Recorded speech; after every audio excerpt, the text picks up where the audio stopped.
Imran Khan, thank you very much indeed for joining us today. We speak a month after the collapse of the Afghan government and the takeover of the Taliban. How would you describe the situation in Afghanistan today? I think it's worrying. Afghanistan is on a historic crossroads. One, if it goes well, and we pray that this works in the direction of peace after 40 years in Afghanistan, if this Taliban hold all of Afghanistan, and if they can sort of now work towards an inclusive government, get all the factions together, Afghanistan could have peace after 40 years. But if it goes wrong, and which is what we are really worried about, it could go to chaos, the biggest humanitarian crisis, a huge refugee problem, unstable Afghanistan, and the reason why the US came in was to fight terrorism or international terrorists. So unstable Afghanistan, refugee crisis, and the possibility of, again, terrorism from Afghanistan soil. Well, it's not. It's not an inclusive government at present. Let's agree on that. Afghanistan, you said, had broken the, quote, shackles of slavery when the Taliban took back power. That doesn't sound like the statement of someone who shares the concerns of so many in the world about the future of Afghanistan and its people under the Taliban, notorious for its misogyny, its violence against women, that shows no evidence or interest in guaranteeing basic human rights, particularly those for women. But let's just talk about its makeup. So it has to be put in its context. What was the context I spoke? We were, for the first time in history, in 74 history of Pakistan, we had what we call was trying to get rid of the colonial system of education. So colonial system of education was a tiny elite had this colonial English medium education, and the masses had another Urdu medium education. And this created two classes. And so for the first time, we had a unified curriculum in our history. And what I was trying to say was that mental slavery, which comes from the colonial form of education, is much worse than physical slavery. And one line I gave example of, in Afghanistan, they have got freedom. Now, I never quite understood what was the issue behind it, because when the British left, it was freedom for Afghanistan. When the Soviets left, it was freedom. So when the US leave, what am I supposed to say? This interim government is not an inclusive government. The concerns of so many around the world are for the future of Afghanistan and its people under a Taliban government which is notorious for its misogyny and its violence against women. There is no evidence to date of any interest in providing basic human rights, particularly for women and children. How concerned are you about that? This is an interim government, you might tell me, but you know what? The last Taliban government was an interim government and it lasted 5 years. So how concerned are you? And what are you going to do about it? Look, Becky, where Afghanistan goes from here, I'm afraid none of us can predict. We can hope and pray that there's peace after 40 years, that the Taliban, what they have said, that they want an inclusive government, they want women rights in their own context, they want human rights, they've given amnesty. So far what they have said, clearly they want international acceptability. They did not go for international acceptability when they were between 1996 to 2001. This time, clearly they're making the statements where they want this acceptability. So we should try and incentivize them in that direction. But there's another fallacy. Afghanistan cannot be controlled by outside. They have a history. No puppet government in Afghanistan is supported by the people. It gets discredited amongst the people. So rather than sitting here and thinking that we can sort of control them, we should incentivize them. Because Afghanistan, this current government, clearly feels that without international aid and help, they will not be able to stop this crisis. So we should incentivize them, push them in the right direction. If it seeks legitimacy, it will need to show evidence that it shares the values of those that it is seeking legitimacy for, and that being the West, for example. I grew up watching you as a star of Pakistan's cricket team. The Taliban have said that women shouldn't play cricket. In fact, they've said women shouldn't be involved in sport at all. This is the sort of Taliban that we are seeing today. Do you support that? I mean, women have been protesting about more inclusivity, about their rights. We know women, first-hand experience, women are too frightened to come out of their homes. They're too frightened to go to the workplace if they're allowed at all. They've been flogged. I mean, do you support their cause? Look, Becky, first of all, let us just compare what happened after the Soviets left in 1989 and compare to what the situation is right now when the US has departed from Afghanistan. When the Soviets left in 1989, the sort of bloodbath that took place, over 200,000 Afghans died in that bloodbath. Now compare that to what has happened now. Frankly, I mean, we were all relieved. We expected a bloodbath. When Ashraf Ghani said that he left Afghanistan because he was scared of a bloodbath in Kabul, well, it could have happened. We were worried that when the US departed, there would be complete chaos in Afghanistan, civil war. Our intelligence agencies told us that Taliban would not be able to take over all of Afghanistan. And if they tried to take over Afghanistan militarily, there would be a protracted civil war, which is what we were scared of, because we are the ones who would suffer the most. So therefore now, in that, bearing in mind what could have happened and what has happened, I feel give them time. I feel very strongly that it's a mistake to think that someone from outside will give Afghan women rights. Afghan women are strong. Give them time. They will get their rights. You've just alluded to your very real concerns about the risks of civil war, the risks to Afghanistan, and indeed the risks to Pakistan. I want to come back to your very real concerns about the risks to Pakistan's national security in a moment. But bear with me, you have criticised the US pullout. Let me start that again. You have criticised the US pullout from Afghanistan, describing America as having messed it up in Afghanistan. Is that something that you have told the US president personally? Have the two of you spoken since the collapse of the country?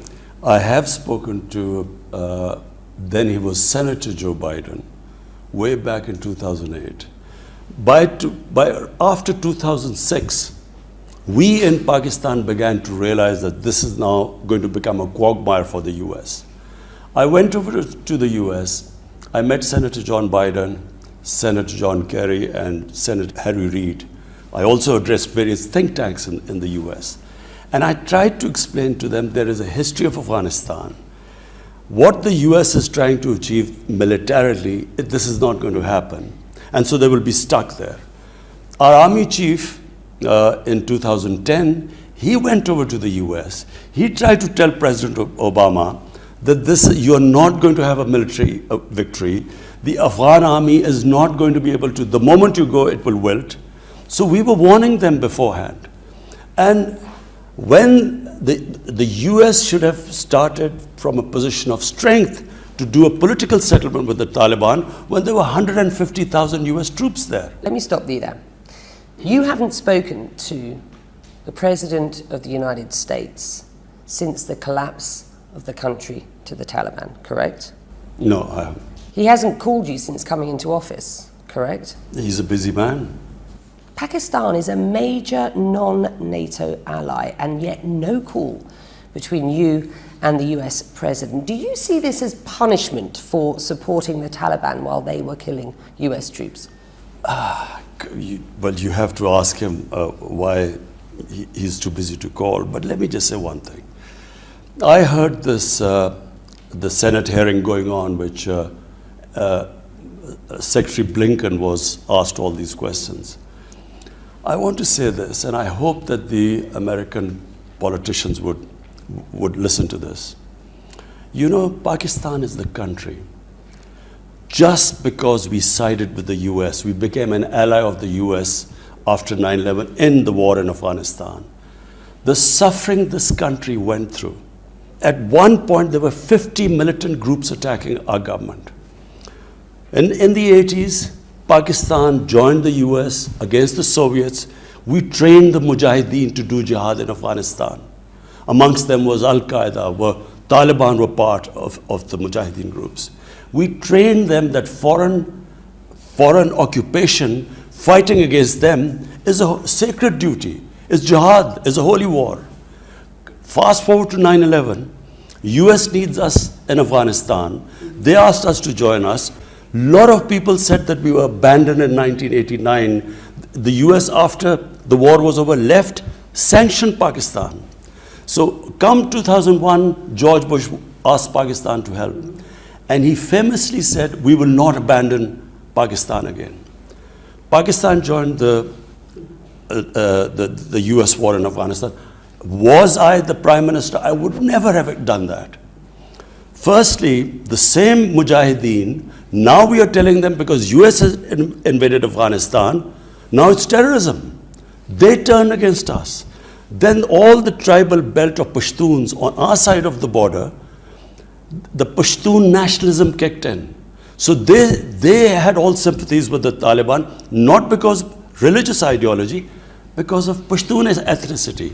So you must understand what happened. No, I really want people to know. They turned against the Pakistan army as collaborators.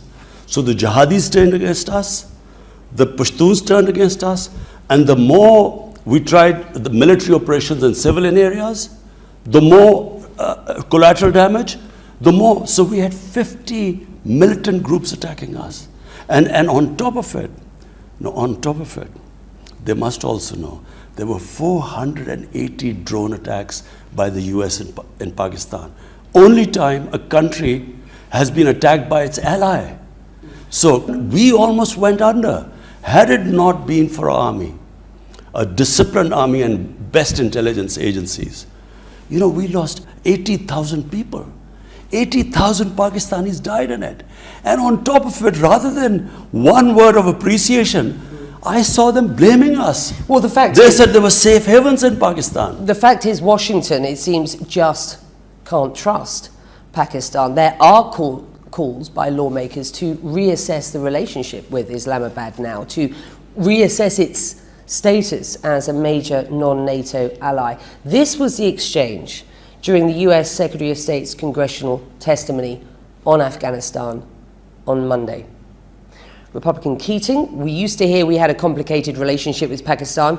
I would say it is duplicitous.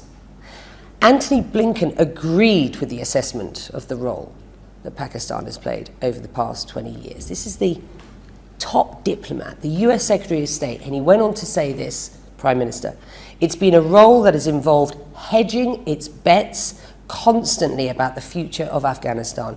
It's one that involved harboring members of the Taliban, including the Haqqanis. Is that true? And what's your response? They are ignorant. I was listening to them. I have never heard such ignorance. They are absolutely clueless, number one, about what happened in Afghanistan. They were all in a state of shock.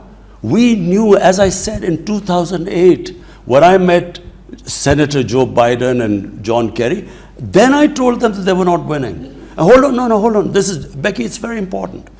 When our army chief went in 2010, he again explained to President Obama that you're not winning this war. And he said, and this is the important thing. He said, you are going to leave Afghanistan. We will be left with the mess you leave behind. What you are expecting us to do, we cannot do. What they were expecting, what they were expecting at the Afghan government. The Afghan government wanted Pakistan to win the war in Afghanistan for them. Pakistan, the state of Pakistan was under attack for being ally of the US. We were now supposed to take on also the Afghan Taliban.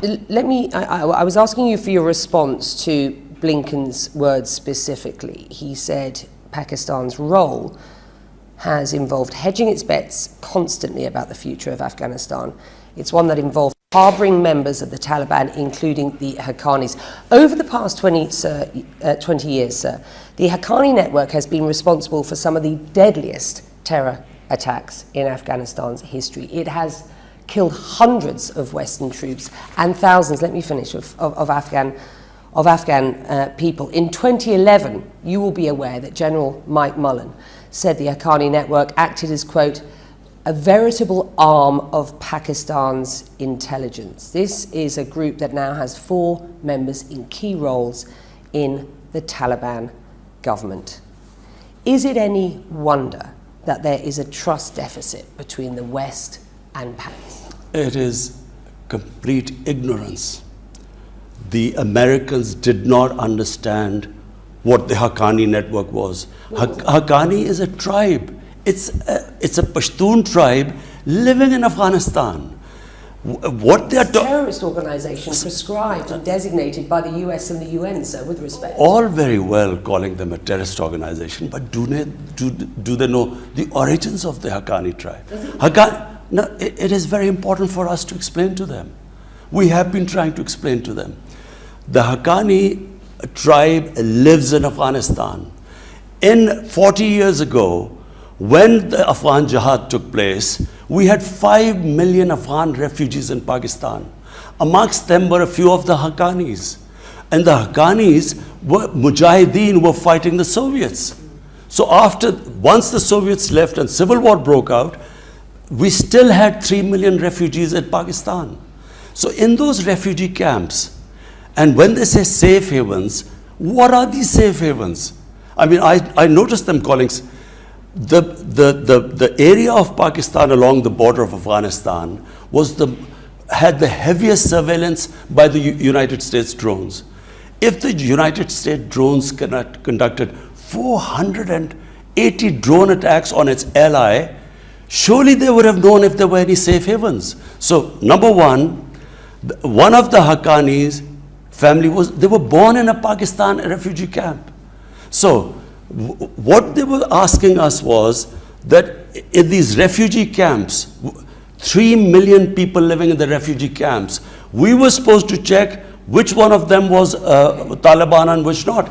That doesn't deny the fact that the Pakistan Intelligence Agency has been funding and supporting the Taliban through the Haqqani network. Funding. You know the total budget of Pakistan? It's $50 billion for 220 million people. $50 billion. Americans were spending $300 million a day. They spent $2 trillion. Did we have the capacity to fund another war? We can barely meet our own expenses. Let me put this to you. The term duplicity has been used now a number of times with regard the role that Pakistan has played over the last 20 years. Osama bin Laden was hiding in Pakistan and killed in 2011 near a Pakistani military city base. Many Americans categorize Pakistan's role in Afghanistan post 9/11 as duplicitous. I put it to you again. Is it any wonder that there is a trust deficit between Pakistan and the West? And what are you going to do about it? Do you know, Becky, I blame First General Musharraf. He should have never taken us into this war. Taliban, whatever you say about a government, and a relationship between governments are because of interests. Taliban was a pro-Pakistan government. We helped the US dislodge a pro-Pakistan government and replace it by a pro-Indian government. And unfortunately, General Musharraf did this, not for the interest of the people of Pakistan, Because we, as a result, we also, as I repeat, had a civil war. We were attacked, considered collaborators by the Pashtuns and by the Mujahideen. So listen, General Musharraf wanted acceptability from the US. So he went against Pakistan's interest to support the US. Then unfortunately we had two crooked leaders who had billions stashed abroad, who never ever stood up for Pakistan's interest. So here we were losing people, 80,000 Pakistanis dying to side with the Americans. On top of it, we are called that we are playing a double game. Pakistan was trying to save itself. Listen, Becky, you have to understand this. 50 different militant groups were attacking the state of Pakistan. I repeat, if we did not have a disciplined army and intelligence agency, we were going under. And on top of it, we had Americans doing these drone attacks. Reprisals from the drone attacks were on the state of Pakistan. All the collateral damage they took avenged against us. On top of it, they wanted us to take on the Afghan Taliban. Afghan Taliban weren't attacking us. And I wish, if I was in government, I would have told the US that we are not going to take them on militarily, because first we have to save the people.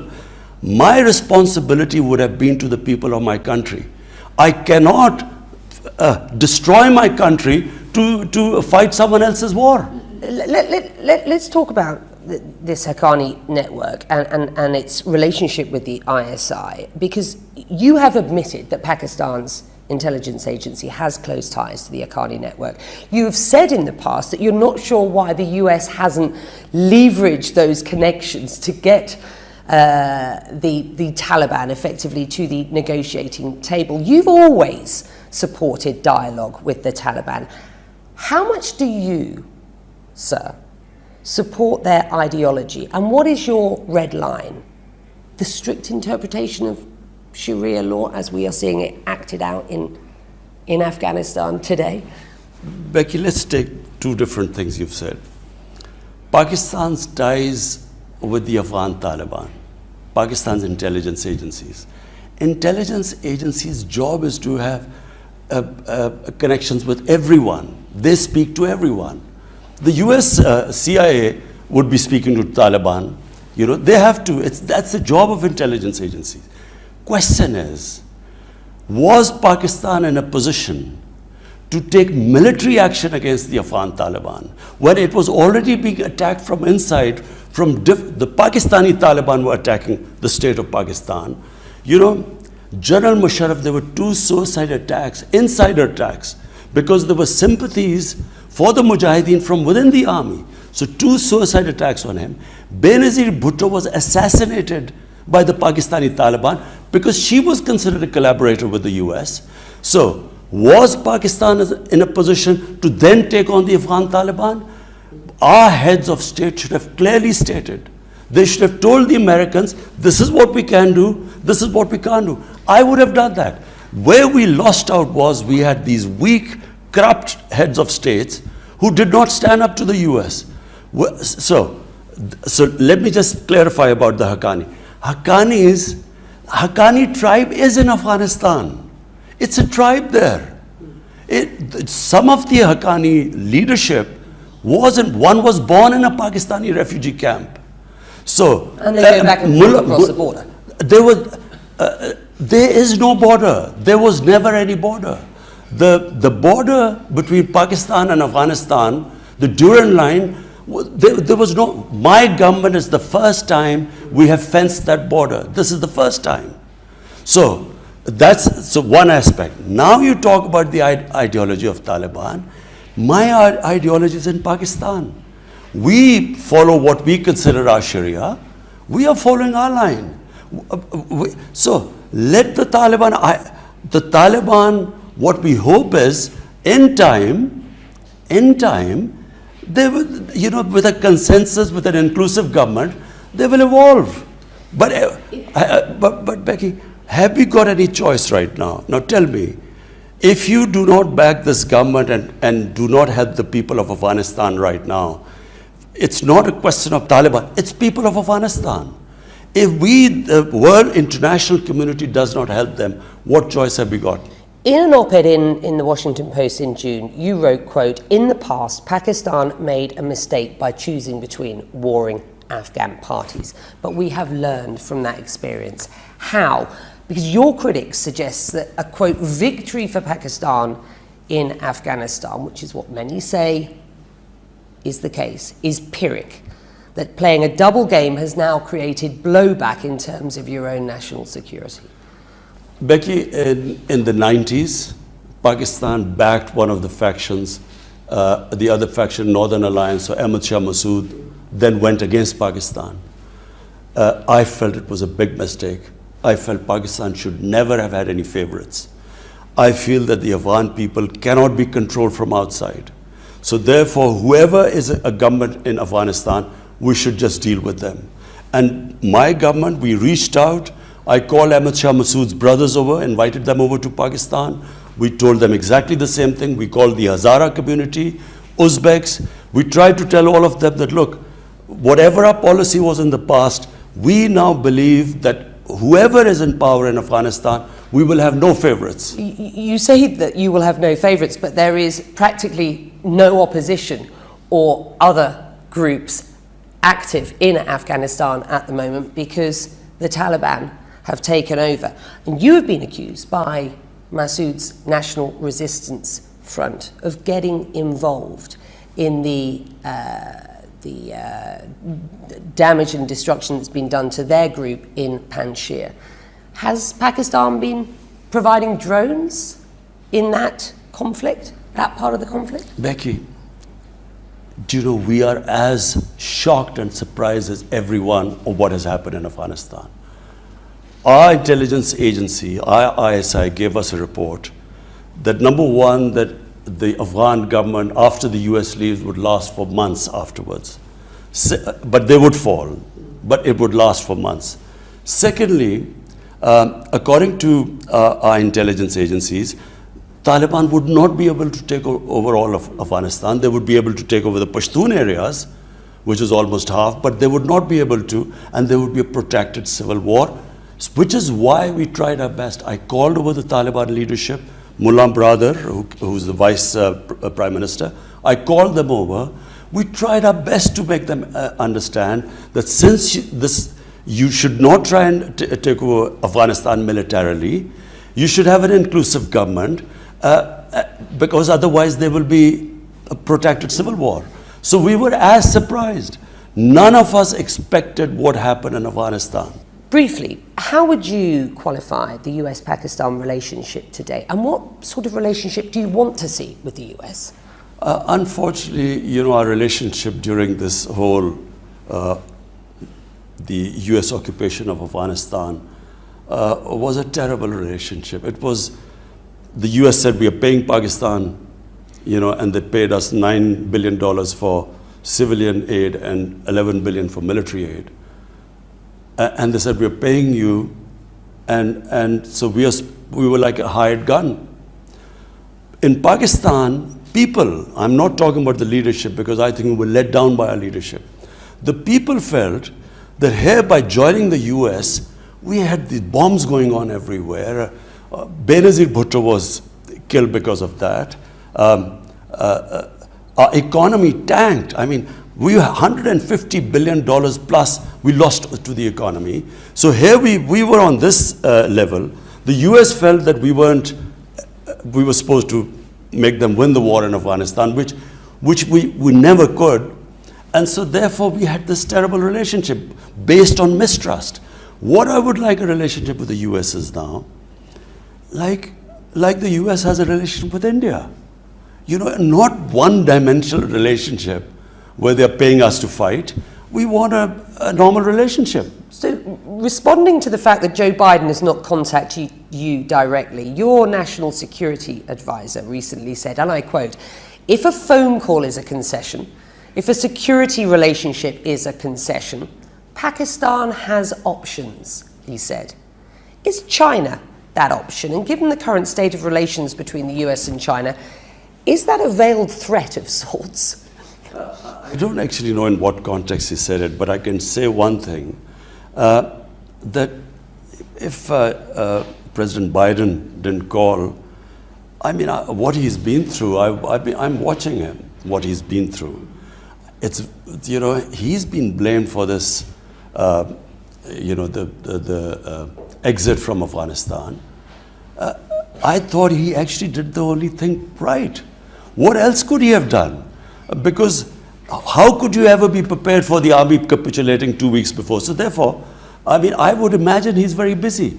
But our relationship with the US is not just dependent upon a phone call. It needs to be a multi-dimensional relationship. Do you consider the US pushing Pakistan into the arms of China at present in an effort to secure your own stability and economic prosperity going forward? Are you choosing a side effectively at this point? Becky, our relationship with China goes back 70 years.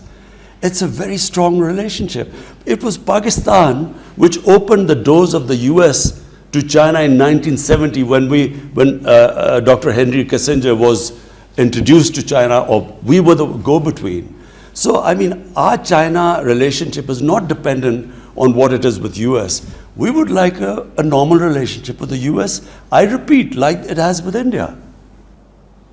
Antony Blinken suggested that Pakistan's role in Afghanistan has been shaped by its concerns about its enemy and neighbour, India, and its role in Afghanistan. He didn't elaborate. Would you care to? Just out of interest. Yes, of course. I repeat, we joined the US war, dislodged a friendly Pakistani, which was friendly to Pakistan, and got in a government that was pro-India. And India conducted a series of terrorist attacks within Pakistan. They backed Tehreek-e-Taliban, the Pakistani Taliban. They backed the Baloch terrorist, and they conducted a series of attacks. Recently, there was an attack on the Chinese, a terrorist attack. We know it was through Pakistani Taliban who were backed by the Indians.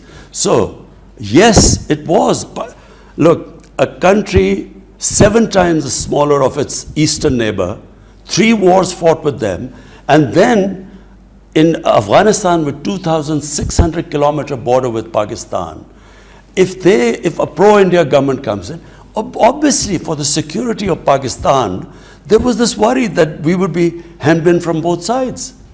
Does it worry you, the anti-China protests that you're seeing here in Pakistan today, as you move towards better relations and increased relations with China? Sorry, anti-China. You know, you do see Pakistan's population not as twinned at the hip, as it were, or as enthusiastic about the prospect of further relations with China. Perhaps more so, certainly less so than the establishment.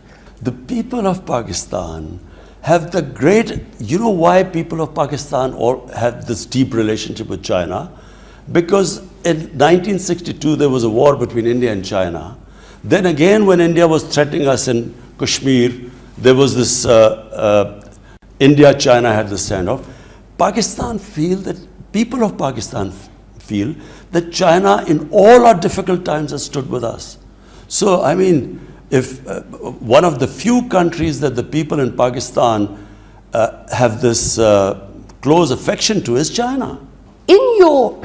I want to talk about women's rights, Prime Minister. In your 2018 party manifesto, you devote a whole section to women.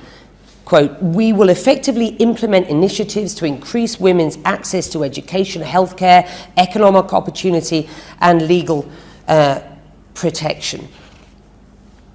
The women of Afghanistan today have nothing like that under this Taliban government.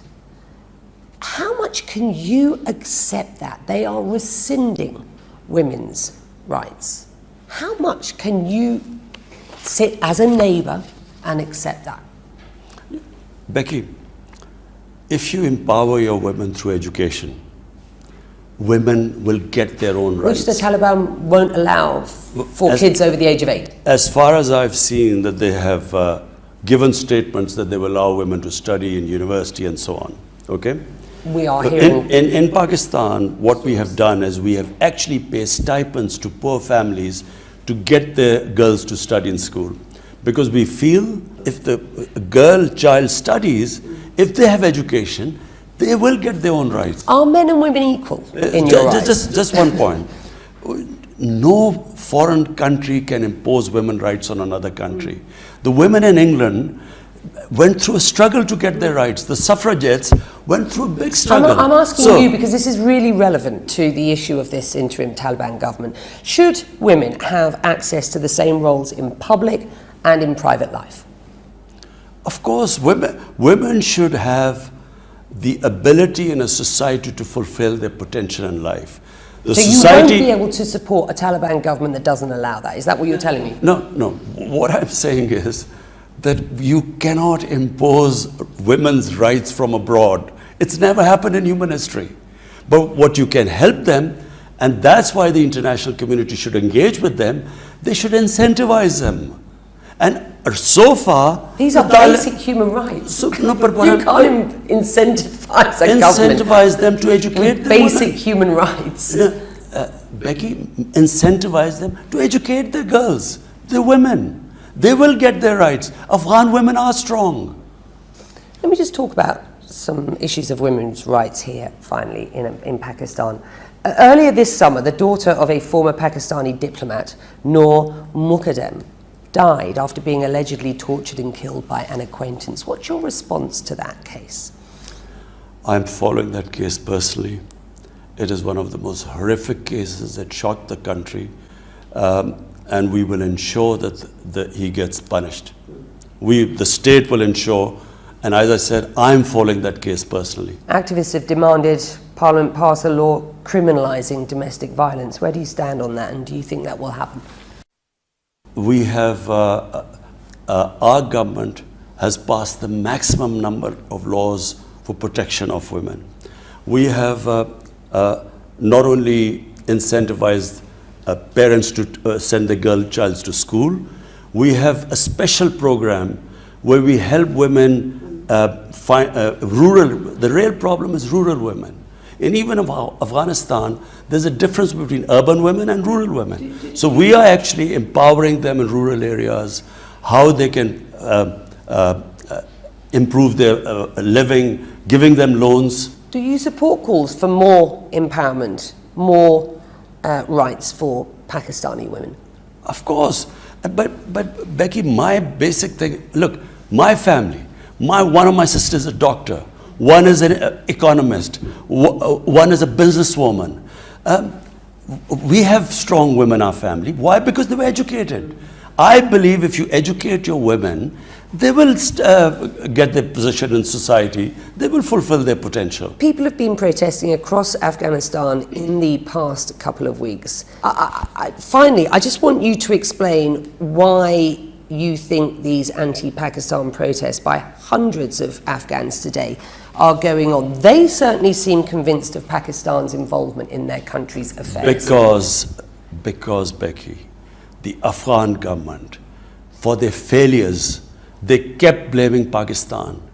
I went to see Ashraf Ghani earlier this year. I assured him, I told him we will do anything for a peace between you and inclusive government, except take military action. Because military action, it cost Pakistan a lot. We said we will not take any military action, but everything else we will do to ensure that there is an inclusive government, a political dialogue. It was because of us that the Taliban started talking to the US. And we tried our best to make them sit with the Afghan government.